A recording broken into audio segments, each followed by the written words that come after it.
সুপ্রিয় দর্শক, আসসালামু আলাইকুম। দিল্লির দাপট চুরমার টক্কর তারেক রহমানের। চেক প্রযুক্তির অত্যাধুনিক যুদ্ধাস্ত্র বাংলাদেশ সেনাবাহিনীতে। বাংলাদেশ সেনাবাহিনীর পদাতিক সৈনিকের হাতে আজ যে রাইফেল, সেটা 40 বছরের পুরনো ডিজাইনের উপর নির্মিত। BD-8 চীনের টাইপ অ্যাটন এর বাংলাদেশ সংস্করণ, 1980-র দশকের প্রযুক্তি। এই রাইফেলই দেশ পাহারা দিচ্ছেন বাংলাদেশের 2 লক্ষ সৈনিকের মাধ্যমে। কিন্তু এবার পরিবর্তন আসছে। বাংলাদেশ সেনাবাহিনীর নির্বাচন করছে CZ ব্রেইন-2 চেক রিপাবলিকের তৈরি পৃথিবীর অন্যতম অত্যাধুনিক মডুলার অ্যাসল্ট রাইফেল। আর সবচেয়ে বড় খবর, এই রাইফেল শুধু বিদেশ থেকে কিনবে না বাংলাদেশ। গাজীপুরের বাংলাদেশের সমরাস্ত্র কারখানায় তৈরি হবে। চেক রিপাবলিকের হাত ধরে বাংলাদেশ নিজের হাতেই বানাবে আধুনিক অ্যাসল্ট রাইফেল। এটা শুধু একটা অস্ত্র কেনার গল্প নয়, এটা মেড ইন বাংলাদেশ প্রতিরক্ষা শিল্পের নতুন অধ্যায়। আজকের ভিডিওতে আমরা জানব BD-8 কেন পরিবর্তন করতে হচ্ছে, CZ ব্রেইন-2 কি এবং কেন এটা বিশ্বের সেরা রাইফেলগুলোর একটি, 3টি ভিন্ন ক্যালিবারের পরীক্ষিত এবং 25,000 রাইফেল আমদানির পরিকল্পনা। রাশিয়ার AK-47 কেন বাদ দেওয়া হলো, গাজীপুরের দেশীয় উৎপাদনের মানে কি, আর সবচেয়ে এই সিদ্ধান্ত বাংলাদেশের প্রতিরক্ষা শিল্পের জন্য কতটা গুরুত্বপূর্ণ। কিন্তু আগে বুঝতে হবে পদাতিক রাইফেল কেন এটা গুরুত্বপূর্ণ। সবচেয়ে বেশি কাজে আসে সৈনিকের হাতের অস্ত্র। ট্যাঙ্ক, বিমান, জাহাজ এগুলো বড় যুদ্ধের সরঞ্জাম, কিন্তু মাঠ পর্যায়ে গেরিলা অভিযানে, শান্তিরক্ষা মিশনে সৈনিকের রাইফেল তার জীবন ও মৃত্যুর পার্থক্যটি করে দেয়। বাংলাদেশ সেনাবাহিনী চেক রিপাবলিকের সাথে পূর্ণ প্রযুক্তি হস্তান্তরের চুক্তিসহ CZ ব্রেইন-2 পরিবারে নির্বাচন করেছে। দেশীয়ভাবে তৈরি BD-8 রাইফেল এত প্রতিস্থাপন করত। BD-8 রাইফেলের সমস্যা কোথায়? প্রথমত, ডিজাইন পুরনো। টাইপ অ্যাটনি মূলত 1981 সালে সোভিয়েত AK-47-এর চীনা অভিযানে 45 বছরের পুরনো ধারণার উপর নির্মিত। দ্বিতীয়ত, মডুলারিটির অভাব। আধুনিক যুদ্ধের রাইফেল স্কোপ, রাতের দৃষ্টি সুবিধা, আলো, গ্রেনেড লাঞ্চার যুক্ত করতে হয়। BD-8 এই আধুনিকায়নের জন্য উপযুক্ত নয়। তৃতীয়ত, সরবরাহ চেইনের ঝুঁকি।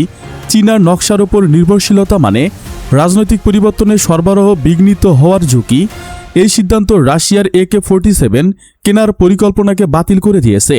2022 সালের পরে ভূরাজনৈতিক জটিলতা, সরবরাহ শৃঙ্খলা এবং রপ্তানি নিয়ন্ত্রণের ঝুঁকির কারণে সেই পরিকল্পনা বন্ধ হয়ে গেছে। অর্থাৎ ইউক্রেন যুদ্ধের প্রভাব এসে পড়েছে বাংলাদেশের রাইফেল নির্বাচনেও। এখন প্রশ্ন আসে, CZ ব্রেইন-2 আসলে কি?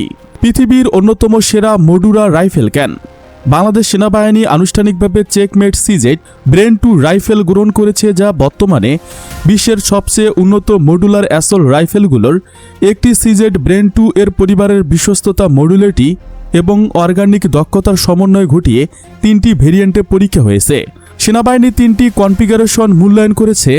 ব্রেইন 5.56, E 4.5 মিলিমিটার 11 ইঞ্চি ব্যারেট ব্রেইন, 7.62, E 49 14 ইঞ্চি ব্যারেল এবং ব্রেন 7.62, E 51 মিলিমিটার। এই 3টি ভেরিয়েন্টের 257টি রাইফেল পরীক্ষার জন্য আমদানি করা হয়েছিল 3টি আলাদা ক্যালিবারে।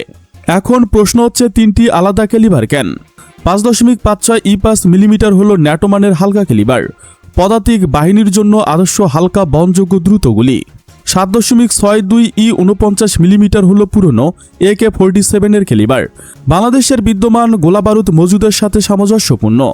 7.62 E 51 মিলিমিটার হল ভারী ক্যালিবার, বড় দূরত্বের লক্ষ্যের জন্য বিশেষ বাহিনীর উপযুক্ত। CZ ব্রেইন-2 বেয়ার যুদ্ধ রাইফেল ডিজাইন একটি অগ্রগতি। পুরনো পূর্ণ ক্যালিবার রাইফেলের দুর্বলতাগুলো দূর করতে এবং চরম পরিবেশে নির্ভরযোগ্যতা বাড়িয়েছে। এই সিদ্ধান্তের সবচেয়ে গুরুত্বপূর্ণ দিক হল প্রযুক্তির হস্তান্তর। প্রাথমিকভাবে প্রায় 25,000 রাইফেল আমদানি করা হবে নিকট মেয়াদী চাহিদা পূরণ করতে এবং পাশাপাশি চেক নির্মাতা গাজীপুরে স্থানীয় উৎপাদন লাইসেন্স স্থাপন করবে। এই কর্মসূচির মূল বৈশিষ্ট্য হল বাংলাদেশ সশস্ত্র কারখানা BOF এর সাথে প্রযুক্তি হস্তান্তর চুক্তি। এই ব্যবস্থায় BOF স্থানীয় সিরিয়াল উৎপাদন শুরু করবে, যা নিশ্চিত করবে টেকসই সরব শৃঙ্খল। BOF এর প্রযুক্তিগত সক্ষমতা ও জনবল প্রশিক্ষণ বৃদ্ধি, দীর্ঘমেয়াদী খরচ সাশ্রয় এবং কৌশলগত স্বায়ত্তশাসন। BOF ইঞ্জিনিয়াররা ইতিমধ্যে চেক বিশেষজ্ঞদের কাছে প্রশিক্ষণ নেওয়া শুরু করেছে। এই প্রযুক্তি হস্তান্তর তুরস্কের মডেলের মতো। তুরস্ক একসময় বিদেশ থেকে অস্ত্র কিনত। প্রযুক্তি হস্তান্তর চুক্তির মাধ্যমে ধীরে ধীরে নিজের উৎপাদন সক্ষমতা তৈরি করেছে। আজ তুরস্ক পৃথিবীকে ড্রোন ও অস্ত্র বিক্রিতে এগিয়ে এসেছে। বাংলাদেশ সেই পথেই হাঁটতে শুরু করেছে ছোট্ট অস্ত্র দিয়ে। একটি ইউরোপীয় নির্মাতার কাছ থেকে ন্যাটো মানের রাইফেল কেনার সিদ্ধান্ত বাংলাদেশের প্রতিরক্ষা অংশীদারিত্বে বৈচিত্র্যময় করার অভিপ্রায় প্রতিফলিত করে। চীন ভারী ব্যবস্থার মূল সরবরাহকারী হতে যাচ্ছে, কিন্তু এই সেক সহযোগিতা ইউরোপের সাথে সম্পর্ক গভীর করার পাশাপাশি আঞ্চলিক স্বায়ত্তশাসন বজায় রাখায় ঢাকার কৌশলগত ভারসাম্য অভিযানকে প্রতিফলিত করে। এর একটি সিদ্ধান্তে বাংলাদেশ একসাথে 3টি বার্তা দিচ্ছে।